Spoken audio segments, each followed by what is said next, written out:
Shalom saudaraku, kita membaca Alkitab dari Kisah Para Rasul, pasal yang ke-10, 1:48. Tetapi jangan lupa saudaraku, untuk klik subscribe dan loncengnya bagi yang belum mengklik, dan bagi yang sudah, tidak perlu mengklik lagi, tetapi cukup hanya mengklik tanda berikut.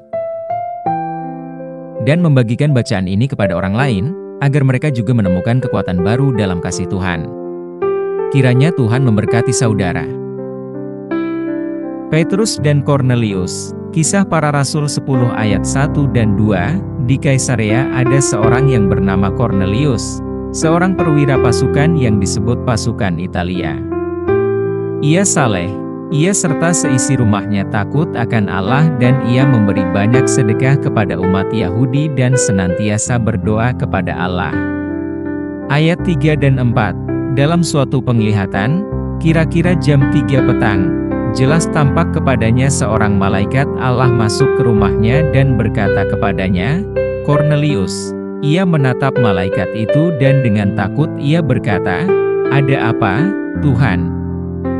Jawab malaikat itu, "Semua doamu dan sedekahmu telah naik ke hadirat Allah dan Allah mengingat engkau." Ayat 4 dan 5. Ia menatap malaikat itu dan dengan takut ia berkata, "Ya ada apa, Tuhan?"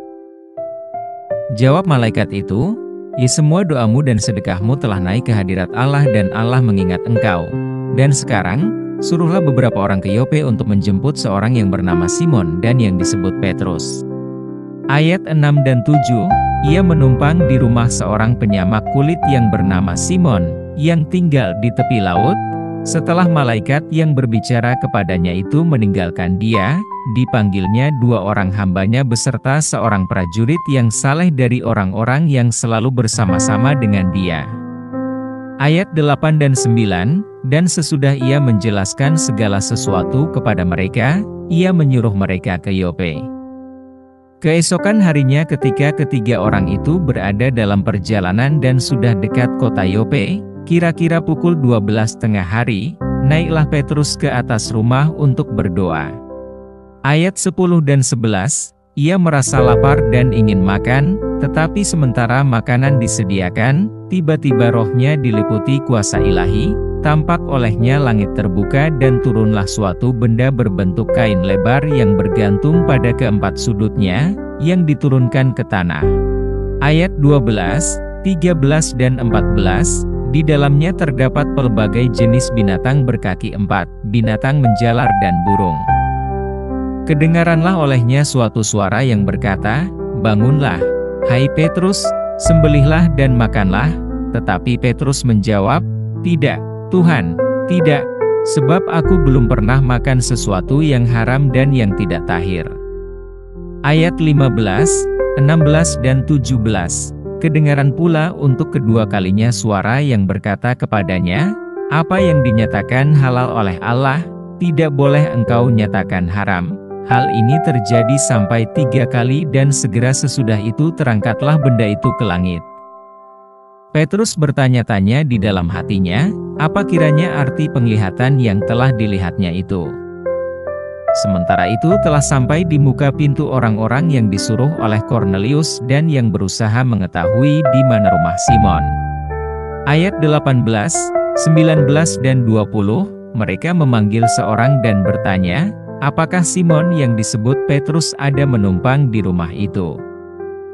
Dan ketika Petrus sedang berpikir tentang penglihatan itu, berkatalah roh, "Ada 3 orang mencari engkau, bangunlah, turunlah ke bawah dan berangkatlah bersama-sama dengan mereka, jangan bimbang, sebab aku yang menyuruh mereka kemari." Ayat 21 dan 22, lalu turunlah Petrus ke bawah dan berkata kepada orang-orang itu, "Ya akulah yang kamu cari. Apakah maksud kedatangan kamu?" Jawab mereka, "Ya Kornelius, seorang perwira yang tulus hati dan takut akan Allah, dan yang terkenal baik di antara seluruh bangsa Yahudi, telah menerima penyataan Allah dengan perantaraan seorang malaikat kudus, supaya ia mengundang engkau ke rumahnya dan mendengar apa yang akan kau katakan." Ayat 23 dan 24, ia mempersilakan mereka untuk bermalam di situ. Keesokan harinya ia bangun dan berangkat bersama-sama dengan mereka, dan beberapa saudara dari Yope menyertai dia. Dan pada hari berikutnya sampailah mereka di Kaisarea. Kornelius sedang menantikan mereka, dan ia telah memanggil sanak saudaranya dan sahabat-sahabatnya berkumpul. Ayat 25, 26 dan 27. Ketika Petrus masuk, datanglah Kornelius menyambutnya, dan sambil tersungkur di depan kakinya, ia menyembah Petrus, tetapi Petrus menegakkan dia, katanya, "Bangunlah, aku hanya manusia saja." Dan sambil bercakap-cakap dengan dia, ia masuk dan mendapati banyak orang sedang berkumpul.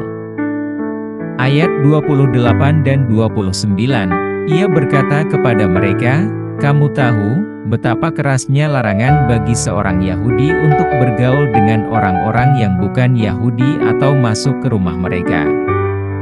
Tetapi Allah telah menunjukkan kepadaku bahwa aku tidak boleh menyebut orang najis atau tidak tahir.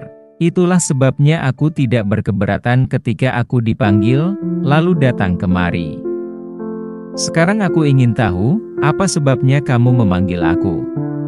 Ayat 30 dan 31, jawab Kornelius, 4 hari yang lalu kira-kira pada waktu yang sama seperti sekarang, yaitu jam 3 petang, aku sedang berdoa di rumah.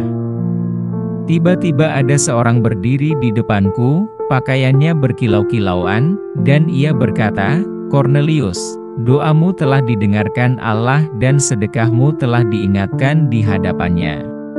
Ayat 32, 33 dan 34, suruhlah orang ke Yope untuk menjemput Simon yang disebut Petrus. Ia sedang menumpang di rumah Simon, seorang penyama kulit, yang tinggal di tepi laut. Karena itu segera kusuruh orang kepadamu, dan dengan senang hati engkau telah datang. Sekarang kami semua sudah hadir di sini di hadapan Allah untuk mendengarkan apa yang ditugaskan Allah kepadamu. Lalu mulailah Petrus berbicara. Katanya, sesungguhnya aku telah mengerti bahwa Allah tidak membedakan orang. Ayat 35, 36 dan 37. Setiap orang dari bangsa manapun yang takut akan Dia dan yang mengamalkan kebenaran berkenan kepadanya. Itulah firman yang ia suruh sampaikan kepada orang-orang Israel, yaitu firman yang memberitakan damai sejahtera oleh Yesus Kristus, yang adalah Tuhan dari semua orang. Kamu tahu tentang segala sesuatu yang terjadi di seluruh tanah Yudea, mulai dari Galilea, sesudah baptisan yang diberitakan oleh Yohanes. Ayat 38 dan 39, yaitu tentang Yesus dari Nazaret, bagaimana Allah mengurapi Dia dengan Roh Kudus dan kuat kuasa, Dia yang berjalan berkeliling sambil berbuat baik dan menyembuhkan semua orang yang dikuasai iblis, sebab Allah menyertai Dia. Dan kami adalah saksi dari segala sesuatu yang diperbuatnya di tanah Yudea maupun di Yerusalem, dan mereka telah membunuh Dia dan menggantung Dia pada kayu salib. Ayat 40 dan 41, Yesus itu telah dibangkitkan Allah pada hari yang ketiga, dan Allah berkenan bahwa Ia menampakkan diri, bukan kepada seluruh bangsa, tetapi kepada saksi-saksi yang sebelumnya telah ditunjuk oleh Allah, yaitu kepada kami yang telah makan dan minum bersama-sama dengan Dia, setelah Ia bangkit dari antara orang mati. Ayat 42, 43, 44, dan Ia telah menugaskan kami memberitakan kepada seluruh bangsa dan bersaksi, bahwa Dialah yang ditentukan Allah menjadi hakim atas orang-orang hidup dan orang-orang mati. Tentang Dialah semua nabi bersaksi, bahwa barang siapa percaya kepadanya, ia akan mendapat pengampunan dosa oleh karena namanya. Ketika Petrus sedang berkata demikian, turunlah Roh Kudus ke atas semua orang yang mendengarkan pemberitaan itu. Ayat 45 dan 46, dan semua orang percaya dari golongan bersunat yang menyertai Petrus, tercengang-cengang, karena melihat bahwa karunia Roh Kudus dicurahkan ke atas bangsa-bangsa lain juga. Sebab mereka mendengar orang-orang itu berkata-kata dalam bahasa roh dan memuliakan Allah. Lalu kata Petrus, ayat 47 dan 48, bolehkah orang mencegah untuk membaptis orang-orang ini dengan air, sedangkan mereka telah menerima Roh Kudus sama seperti kita? Lalu ia menyuruh mereka dibaptis dalam nama Yesus Kristus. Kemudian mereka meminta Petrus, supaya ia tinggal beberapa hari lagi bersama-sama dengan mereka. Demikian bacaan kita dari Kisah Para Rasul pasal ke-10.